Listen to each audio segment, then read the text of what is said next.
નમસ્કાર વિદ્યાર્થી મિત્રો, યામ ભૂમિતિનો 3 અથવા 4 માર્કમાં પૂછાતો આઈએમપી દાખલો. 4 શિરોબિંદુઓ સમાંતર બાજુ ચતુષ્કોણના શિરોબિંદુઓ હોય તો એક્સ અને વાયની કિંમત શોધો. હવે સમાંતર બાજુ ચતુષ્કોણ આપણે દોરીએ. ABCD અહીંના 4 શિરોબિંદુઓના નામ છે. હવે જો એના યામ આપણે લખીએ,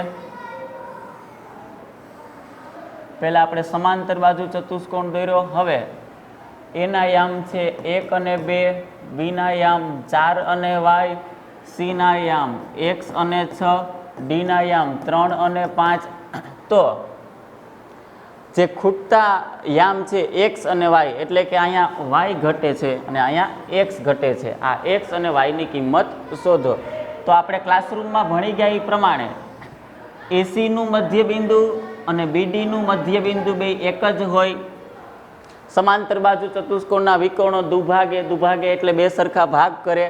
આ MA અને MC સરખું હોય, MD અને MB સરખું હોય. તો આપણે લખીએ AC નું મધ્યબિંદુ પણ M જ છે, AC નું મધ્યબિંદુ પણ M અને BD નું મધ્યબિંદુ પણ M જ હોય, BD નું પણ M. મધ્યબિંદુ સરખાવીને દાખલો ગણીએ.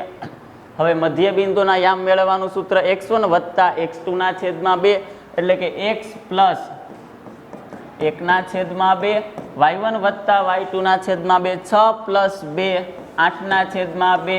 આ બાજુ BD નું મધ્યબિંદુ મેળવીએ 4 વત્તા 3, એટલે કે 7 ના છેદમાં 2, અને y પ્લસ 5 ના છેદમાં 2.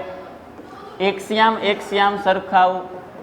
x plus 1/2 equal to 7/2, 2/2 cut.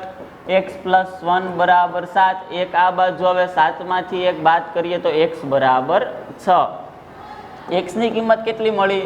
6. હવે જો y યામ સરખાવું તો આ બાજુ y પ્લસ 5 ના છેદમાં 2, અને આ બાજુ બીજો યામ 8 ના છેદમાં 2, 2 ના છેદમાં 2 કટ થાય.